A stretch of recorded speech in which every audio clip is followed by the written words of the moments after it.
विधानसभा अध्यक्ष चरणदास महंत ने इशारों में स्पष्ट किया कि मुख्यमंत्री भूपेश बघेल विधानसभाओं में सर्वेक्षण करवा रहे हैं। ये कयास लगाया जा रहा है कि जीतने वालों को ही आगामी चुनाव में टिकट दिया जाएगा। गौरेला में मीडिया से चरणदास महंत ने कहा कि अभी ये तय नहीं है कि मैं विधानसभा चुनाव लड़ूंगा या नहीं। मेरा घर सक्ती जिले में है और सक्ती वाले चाहते हैं कि मैं वहां से लड़ूं, इसलिए मेरी पसंदीदा सीट सक्ती ही रहेगी। वहीं राज्यपाल के द्वारा आरक्षण विधेयक को लौटाने के बारे में उन्होंने कहा कि इसकी जानकारी नहीं है। विधानसभा अध्यक्ष ने कहा कि नारायणपुर की घटना से पता चल रहा है कि नक्सली फिर से सक्रिय हो गए हैं।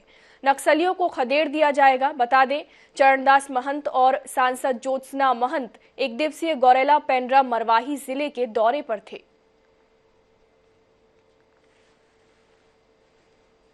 सभा में सर्वेक्षण करा रहे हैं माननीय मुख्यमंत्री जी, और जहां जहां जीतने वाले लोग हैं उनके नाम भी वो परीक्षण में है। जो उस सीट से जीतता होगा उसका नाम सामने आएगा। नक्सली कुछ बच गए थे, तो अभी जो नारायणपुर में घटना हुई है उससे ये तो पता लगा है कि फिर से वो सक्रिय हो रहे हैं, मगर इसमें चिंता की बात नहीं है।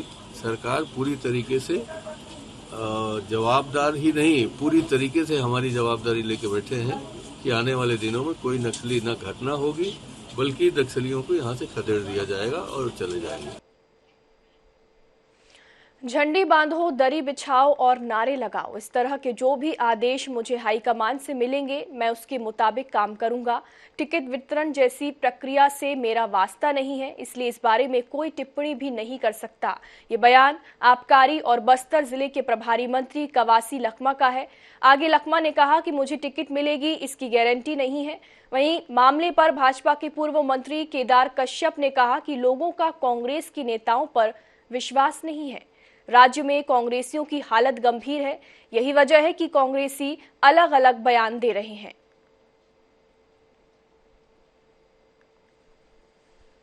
मैं प्रदेश अध्यक्ष नहीं हूं, मैं कोई प्रभारी नहीं हूं, इसलिए ना मैं बोला ना, मैं मेरा कांग्रेस पार्टी में मेरा टिकट गारंटी नहीं है, तो इसलिए ऐसा बोलना कटेगा कि ये नहीं कटेगा, बोलना मेरे लिए अधिकार नहीं है, ना अधिकार है ना बोलूँगा।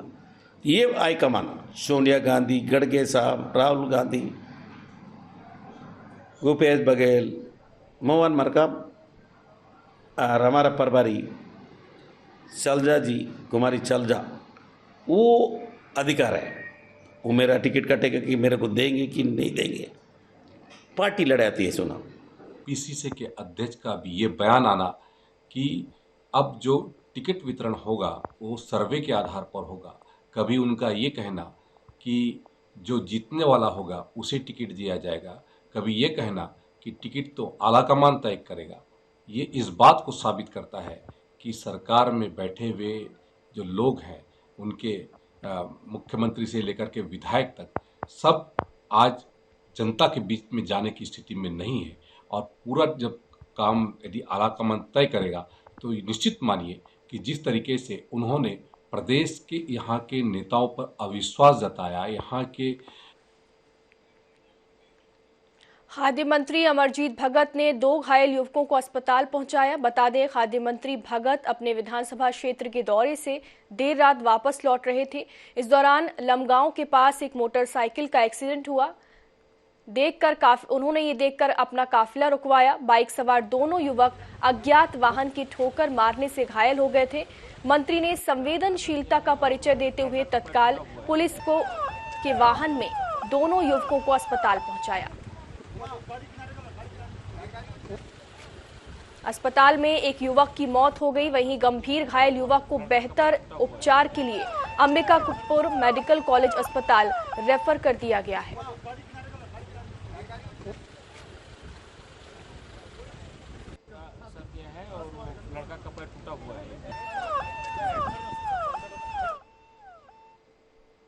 अभी दौरा करके जब आ रहे थे तो देखे कि वहाँ भीड़ भाड़ है। हम लोगों ने गाड़ी रोका, देखा कि वहाँ सड़क दुर्घटना में 2 लोग घायल पड़े हुए थे।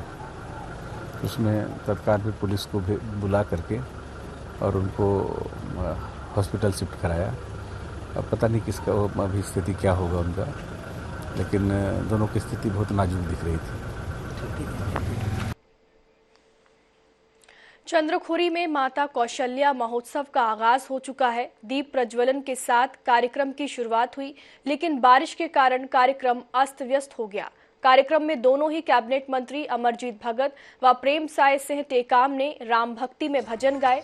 कार्यक्रम को लेकर मंत्री अमरजीत भगत ने कहा कि कार्यक्रम अस्त व्यस्त नहीं, मस्त हो गया है। बारिश का होना अक्षय तृतीया के अवसर पर शुभ माना जाता है। मंत्री प्रेम साय सिंह टेकाम ने बीजेपी पर निशाना साधते हुए कहा कि बीजेपी हमेशा राम पर राजनीति करती आई है। बंद कौशल्या माता मंदिर का निर्माण हमारे शासनकाल में किया गया।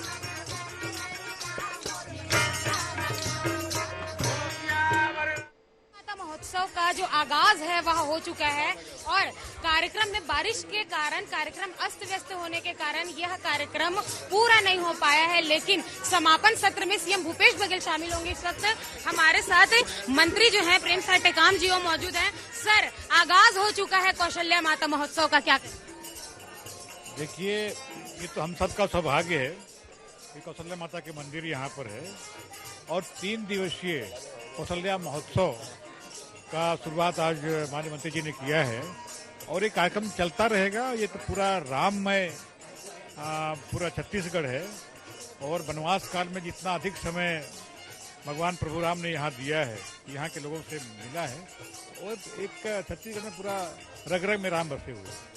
बीजेपी हमेशा सवाल उठाती रही है सर कि हम केंद्र में अयोध्या में उन्होंने मंदिर जिस तरीके से बनाया उसी के तर्ज पे छत्तीसगढ़ ने कॉपी किया है उसको, और कौशल्या माता मंदिर को लेकर हमेशा वो राजनीति में सवाल करते रहते हैं कांग्रेस। देखिए, बीजेपी का सोचना अलग है। उनके जो राम है वो चंदा वाले राम है, उनके राम अलग राम दिखाते हैं, वो बिल्कुल युद्धक राम है, लड़ने वाले राम है। हम लोग के राम वनवासी राम है, सबरी के राम है, सौम्य राम है।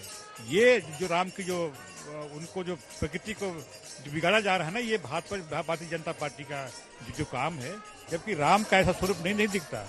जो राम के जो मानव जो दिखते हैं, राम का ऐसा स्वरूप कहीं दिखा नहीं है। वो तो बिल्कुल सौम्य हो, तो करुणा के सागर हैं। इनमें कहाँ युद्धक राम हो सकता है, कहाँ क्रोधित राम हो सकते हैं। ये सौहार्दपूर्ण जो छत्तीसगढ़ की जो वातावरण है उसको बिगाड़ने का काम करता है। भारतीय जनता पार्टी वोटों की राजनीति करती है, ऐसा मंत्री जी का कहना है। उनके राम हमारे राम के नाम पे राजनीति। लेकिन माता कौशल्या का जो महोत्सव है वह उसका आगाज जो आज हो चुका है। कार्यक्रम अस्त व्यस्त हो गया बारिश के कारण, लेकिन समापन सत्र में सीएम भूपेश बघेल शामिल होंगे। कैमरामैन भूपेश जांगड़े के साथ मोनिका दुबे, INS 24/7 रायपुर। कौशल्या माता महोत्सव का आगाज हो चुका है और राम भक्ति में लीन जो है कैबिनेट मंत्री वह नजर आ रहे हैं। सबसे पहले बात करेंगे सर, कौशल्या माता मंदिर का आज जो है आगाज, महोत्सव का आगाज हो चुका है, आप राम भक्ति में लीन नजर आ रहे हैं, क्या? भगवान राम का ये ननिहाल है, माता कौशल्या का ये मायके है और यहाँ माता कौशल्या का मंदिर बना हुआ है। इस ऐतिहासिक धरोहर को राष्ट्रीय और अंतर्राष्ट्रीय पहचान दिलाने के लिए राम पथ गमन मार्ग का विकास संस्कृति और पर्यटन विभाग मिलकर के कर रहा है। राम पथ गमन के साथ साथ कौशल्या धाम का यहाँ पर विकास किया जा रहा है और यहाँ पर हर वर्ष कौशल्या महोत्सव का आयोजन होगा। माता कौशल्या के नाम से पुरस्कार भी दिया जाएगा, उसकी घोषणा हुई है। 3 दिन तक ये आयोजन चलेगा। आज उसका शुभारंभ हुआ है और समापन अवसर पर माननीय मुख्यमंत्री जी आएंगे। छत्तीसगढ़ एक ऐसा राज्य जहां अपने ही जो राज्य में बंद है भांचाराम, ये बीजेपी का स्लोगन था सर। आप लोगों ने यहाँ पर मंदिर का निर्माण कराया, कहीं ना कहीं बीजेपी ये कह रही कि केंद्र को कॉपी करने की कोशिश की। किसने रोका था काम करने से? 15 साल तक अगर अवसर मिला था तो काम करना था, नहीं किया तो क्या पछताना जब चिड़िया चुग गई खेत। हम लोगों को अवसर मिला, हम लोग काम कर रहे हैं। कार्यक्रम अस्त व्यस्त हो गया सर, 3 दिन का आयोजन किस तरीके से मैनेजमेंट? कार्यक्रम मस्त हो गया, पानी में सराबोर हो गया और पानी आना शुभ लक्षण माना जाता है। सीएम भूपेश बघेल शामिल होंगे? जी अब शुभारंभ में आना था, अब समापन में आएंगे।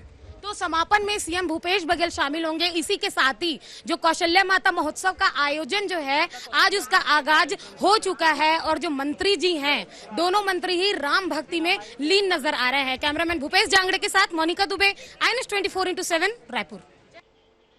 इस बीच पंजाब से बड़ी खबर, पकड़ा गया भगोड़ा अमृतपाल सिंह। 36 दिन बाद हिरासत में अमृतपाल, मोगा के गुरुद्वारा से हिरासत में लिया गया। 18 मार्च से फरार था अमृतपाल। बड़ी खबर आपको बता दें, अमृतपाल सिंह को गिरफ्तार कर लिया गया है। मोगा के गुरुद्वारा से अमृतपाल को हिरासत में लिया गया है। 18 मार्च से अमृतपाल फरार था, जिसे आखिरकार गिरफ्तार किया गया है। 36 दिन बाद अमृतपाल को हिरासत में लिया गया है। बड़ी खबर इस वक्त की आपको बता दें, पंजाब से मोगा के गुरुद्वारा से भगोड़े अमृतपाल को हिरासत में ले लिया गया है, जो कि 18 मार्च से फरार चल रहा था। आखिरकार पुलिस ने इसे हिरासत में ले लिया है। बड़ी सफलता ये पुलिस को मिली है। मोगा के गुरुद्वारा से अमृतपाल सिंह को हिरासत में लिया गया है, जो काफी दिनों से पुलिस को चकमा दे रहा था और आखिरकार भगोड़ा अमृतपाल सिंह पुलिस की हिरासत में है। 36 दिन बाद अमृतपाल को हिरासत में लिया गया है। बड़ी खबर पंजाब से इस वक्त की आपको बता दें, भगोड़े अमृतपाल सिंह को हिरासत में ले लिया गया है। ज्यादा जानकारी के लिए हमारे सहयोगी स्पर्श हमारे साथ जुड़ गए। जी स्पर्श, बड़ी सफलता पुलिस को मिली है, भगोड़े अमृतपाल सिंह को आखिरकार पुलिस ने हिरासत में ले लिया है। देखिए बिल्कुल ये बड़ी सफलता है मोगा पुलिस के हाथ में। 36 दिन बाद जो भगोड़ा था अमृतपाल, उसको फिलहाल गिरफ्तार जो है कर लिया गया है। पिछले लंबे समय से बात करें तो पुलिस लगातार अमृतपाल की जो तलाश है वो करती हुई जो है नजर आ रही थी। जगह जगह चेकिंग तलाशी अभियान जो है वो चलाती हुई जो है नजर आ रही थी।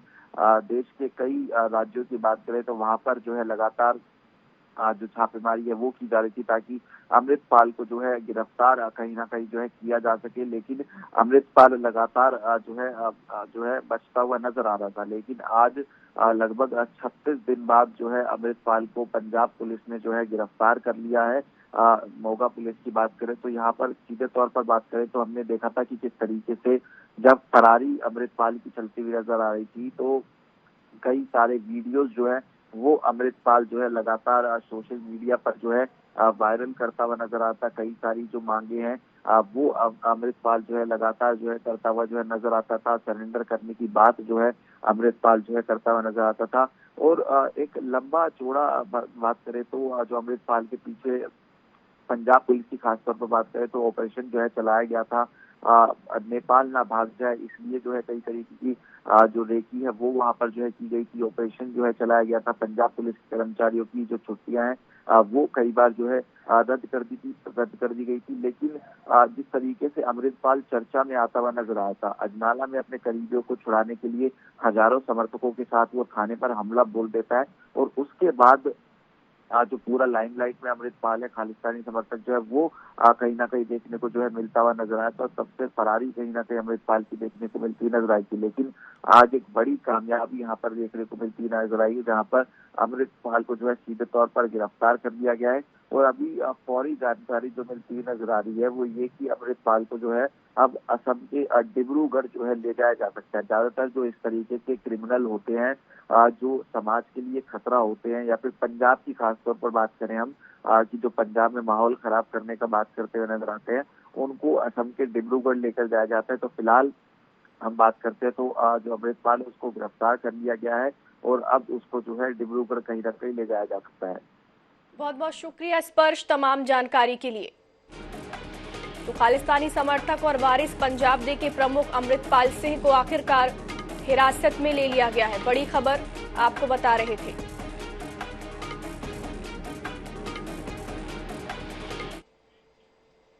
आगे बढ़ते हैं और बात करते हैं राजधानी रायपुर की, जहां पुरानी बस्ती स्थित बावली, जिसका इतिहास लगभग 400 साल पुराना है, यहां 3 प्रतिमाएं निकली हैं जिन्हें अलग अलग जगह पर स्थापित किया गया है। हालांकि चौथी प्रतिमा होने की बात इतिहासकारों ने व यहां के निवासियों ने कही थी। वार्ड के पार्षद जितेंद्र अग्रवाल के द्वारा लंबे समय के बाद बावली की सफाई करवाई गई। सफाई करवाने के बाद एक अद्भुत बंदर की आकृति का दृश्य वहां देखने को मिला, जिसके बाद लोगों का हुजूम उमड़ पड़ा। शनिवार को अक्षय तृतीया और परशुराम जयंती के पावन अवसर पर उस आकृति में बंधन का चोला चढ़ाकर उसकी पूजा अर्चना धूमधाम से की गई। बावली का जो इतिहास है और बावली वाले मंदिर में जो अभी इस समय चर्चा का विषय बना हुआ है, जिसमें हनुमान जी की प्रतिमा निकली हुई है। 3 हनुमान जी पहले ही निकाले जा चुके हैं, जो एक मंदिर प्रांगण के साथ ही गुड़िहारी और दूधाधारी मठ में रखे गए हैं, जिनकी स्थापना की गई है। और आज परशुराम जयंती और अक्षय तृतीया के पावन अवसर पर यहाँ भी मंदिर में जो है चोला चढ़ाया गया भगवान को। मंदिर के पुजारी जो है हमारे साथ मौजूद है, ये उतरे हुए थे बावली में चोला चढ़ाने हनुमान जी का। कैसा लगा जब आप बावली कि पहले तो हम सिर्फ इसको सुने थे बड़े लोगों से कि वो हमारे हनुमान जी वहाँ और विराजमान हैं। आज उनको अपने आँख से देख के बहुत ही आनंद महसूस हुआ और सौभाग्य ऐसा था कि मुझे ही उनका चोला चढ़ाने का सौभाग्य प्राप्त हुआ। ऐसा मौका हर किसी को मिलता नहीं है, तो इसलिए मुझे बहुत ही आनंद आया। और ये लोग बहुत सभी लोगों के लिए अच्छी बात है कि बाबा का दर्शन हो गया है। पार्षद महोदय हमारे साथ, लेकिन एक और भी है, उनसे पूछेंगे। भक्त के तौर पे आए हुए हैं आप, कैसा लग रहा है मंदिर प्रांगण? ऐसे लग रहा है मैडम कि जैसे मानो आज अक्षय तृतीया था और साक्षात हनुमान जी का दर्शन हुआ। बहुत आनंद लग रहा है। क्या कहेंगे सर, आपके वार्ड में इतनी हलचल, भक्तों का सैलाब उमड़ा हुआ है? बहुत ही प्रसन्नता का अनुभव हो रहा है कि मेरा वार्ड वैसे भी धार्मिक नगरी के और प्राचीन के बस्ती के रूप में प्रसिद्ध था, और आज देख भी लिए, मतलब अपने आँख से देख लिए। मैं भी देखा हूँ। मैं तो सिर्फ सफाई करा रहा था, मुझे उम्मीद नहीं था कि ऐसा इस प्रकार से हनुमान जी के मेरे दर्शन हो जाएंगे। ये मेरे लिए बहुत सौभाग्य की बात है। मैं यहीं पर तो रहता हूँ। मैं आज तक उनको इतने नीचे तक पानी खाली होते नहीं देखा था। आज देखने के बाद अच्छा अनुभव हुआ। लोगों को आज बहुत से लोग आज दर्शन प्राप्त कर रहे हैं। बहुत अच्छा लग रहा है हमको। तो बहुत सारे लोग दर्शन प्राप्त कर रहे हैं, भक्त उमड़े हुए हैं यहाँ पर अपनी मनोकामना पूरी करने के लिए हनुमान जी से विनती कर रहे हैं। और साथ ही साथ यहाँ दर्शन करने के लिए सिर्फ राजधानी रायपुर से नहीं, प्रदेश के कोने कोने से अब लोग पहुँचने लगे हैं। एक हेरिटेज के रूप में और एक टूरिज्म प्लेस के तौर पे अब आने वाले समय में इसे पहचान मिलेगा। कैमरामैन भूपेश जांगड़े के साथ मोनिका दुबे, INS 24/7 रायपुर। छत्तीसगढ़ में अक्ति त्योहार धूमधाम से मनाया गया। अक्षय तृतीया के अवसर पर सीएम ने ट्रैक्टर चलाकर खेतों की जुताई की, माटी पूजन कर धरती माता की पूजा अर्चना की। लेकिन एक बार फिर त्योहारों की सियासत को लेकर भाजपा और कांग्रेस आमने सामने हैं।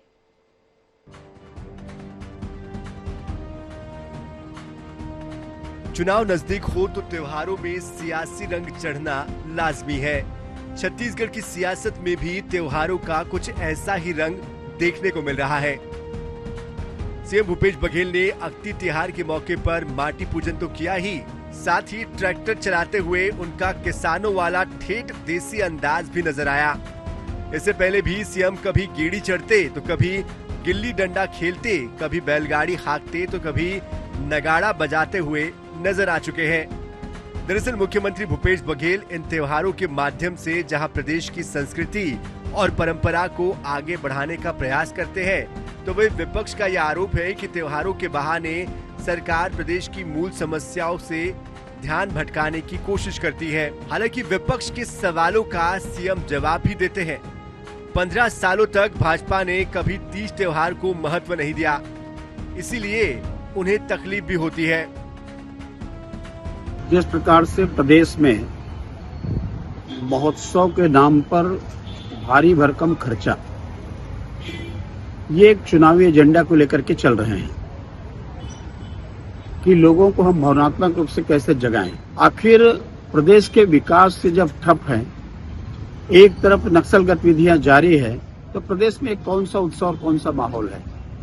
लगातार कर्जे में प्रदेश डूब रही है और केवल चुनावी हथकंडा के नाम से मुख्यमंत्री जी प्रोपेगेंडा कर रहे हैं। और ये सब छत्तीसगढ़ की जनता को भी मालूम है कि इसकी सोच क्या है और इसके पीछे आशय क्या है। आज अक्षय तृतीया के दिन किसान अपने खेतों में जाते हैं, माटी की पूजा अर्चना करते हैं, ठाकुर देव की पूजा अर्चना करते हैं और अक्षय पात्र से बीज निकाल के खेतों में डालते हैं और प्रार्थना करते हैं कि इस साल फसल अच्छी हो, क्योंकि उन्होंने कभी उसके महत्व को समझा नहीं, जाना नहीं। ये किसानों से जुड़ा हुआ मामला है, किसानों से जुड़ा हुआ त्यौहार है, हम सबका त्यौहार है, किसान गांव के किसानों के मजदूरों के त्यौहार है, तो इसको हम सब मनाते सेलिब्रेट करते हैं। छत्तीसगढ़ में तीज त्योहारों की सियासत का महत्व इसी से समझा जा सकता है कि राज्य सरकार ने छत्तीसगढ़ी पर्व सम्मान निधि योजना की शुरुआत की है। प्रत्येक ग्राम पंचायत को 10-10 हजार की राशि देने का प्रावधान किया गया है। यही वजह है कि तीज त्योहारों को लेकर सियासत तो हो ही रही है। हर कोई खुद को प्रदेश की संस्कृति, तीज त्योहारों और परंपरा के नजदीक दिखाने की कोशिश करता नजर आ रहा है।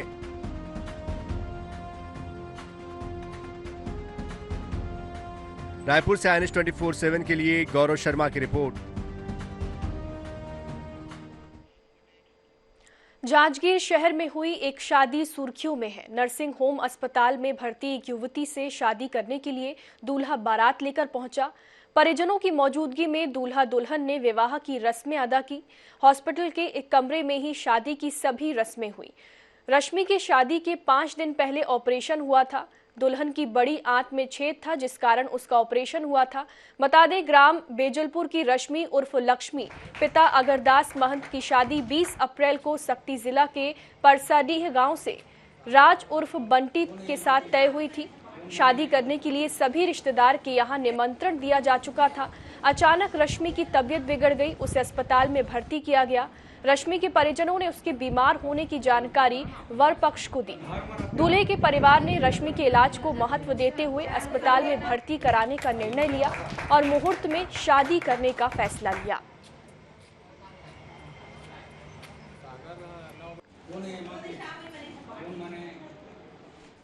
आज जो शादी जो हो रही है, एक ऐसी मुकाम में 2 परिवार जो है आ खड़ी हुई थी। वो खड़ी हुई दुल्हन की जो है लीवर में इन्फेक्शन, और लीवर इन्फेक्शन होने के कारण जो कई दिनों से वो जो है श्री साई नर्सिंग होम में पड़ी हुई है। लड़की 20-21 साल की लड़की है। वो पेट दर्द से काफ़ी परेशान थी। जब हमारे हॉस्पिटल आया गया, हम जांच किए, सोनोग्राफी कराया गया। सोनोग्राफी में पता चला कि बड़ी आंत में उसकी छेद है। मरीज के परिजन से बताया गया कि उनको बड़ी आंत में छेद है, और डॉक्टर ने, हमारे यहाँ के जो डॉक्टर ने, वो बताया कि उनको ऑपरेशन करना पड़ेगा। रायपुर के पचपेड़ी नाका स्थित दक्षिण मुखी हनुमान मंदिर में परशुराम जयंती और अक्षय तृतीया के अवसर पर पूजा अर्चना के बाद भंडारे का आयोजन किया गया। भंडारे में बड़ी संख्या में पहुंचे भक्तों ने प्रसाद ग्रहण किया। बता दें कि पचपेड़ी नाका स्थित दक्षिण मुखी हनुमान बरसों पुराना है। मान्यता ये है कि यहाँ से कभी कोई खाली हाथ नहीं जाता। भक्तों की मनोकामनाएं यहाँ पूरी होती हैं। आज महापर्व है।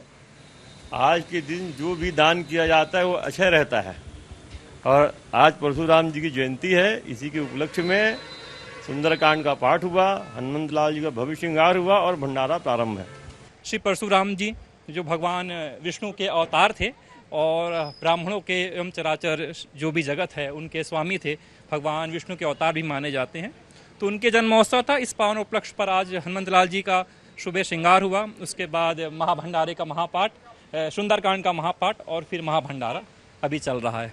लगभग एक आंकलन तो नहीं है, पर मुझे लगता है कि 1000 से अधिक लोगों ने प्रसाद ग्रहण किया है।